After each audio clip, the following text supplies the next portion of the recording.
আসসালামু আলাইকুম।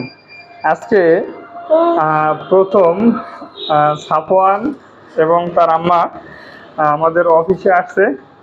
তো সাফওয়ান এসেই সে আমার ওই যে ল্যাপটপের যে বক্সের উপরে স্ট্যান্ডের উপরে ক্যালকুলেটর রাখা আছে। কি করতেছে বাবা? হিসাব করো, হিসাব করো, হিসাব করতেছে। মোট কথা সে একজন পাক্কা বিজনেসম্যান, এই অ্যাটিটিউড নিয়ে সে অনেকক্ষণ ধরে দেখতেছি কাজ করতেছে। তো আলহামদুলিল্লাহ ভালো। আসলে ছেলে মেয়েদের অভাব শিখাতে হয়, বা আমি চেষ্টা করি অভাব বোঝাতে।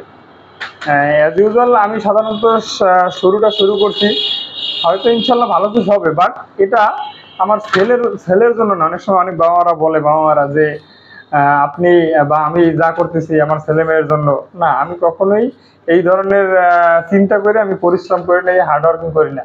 আমি করি এটা আমার ইনার ফিলিংস আছে বা ইনার কোনো ভীষণ মিশন আছে, এই কারণে। সুতরাং ছেলে মেয়েদের আরেকটা জিনিস, ছেলে মেয়েদের অনেক সময় আমরা বাবা মা হিসাবে এক্সপেক্ট করি যে ও বড় হয়ে এইটা হবে, ও বড় হয়ে এইটা হবে। আসলে এই ধরনের এক্সপেক্ট করা ছোটবেলায় ঠিক না, তবে চেষ্টা করা উচিত। আমাদের যা ভীষণ যদি ওটা পজিটিভ থাকে ওটা চিনতে চেষ্টা করা উচিত, কিন্তু ও যেটা ভালো, যেটা গুড অ্যাট, ওই দিকেই আমাদের এগিয়ে দেওয়া উচিত। তাহলে লাইফে নিজের জন্য, ফ্যামিলির জন্য এবং সমাজের জন্য ভালো কিছু করবে। যেমন আমার আমার ইচ্ছা ছিল একসময় আমি ক্রিকেটার হওয়ার, খেলোয়াড় হওয়ার। সুতরাং আমার যদি ওই প্যাশনই থাকে যে আমি যেহেতু হতে পারি নাই, আমার ছেলেরেও খেলোয়াড় বানাইতে হবে, না, এরকম কোনো প্যাশন নাই।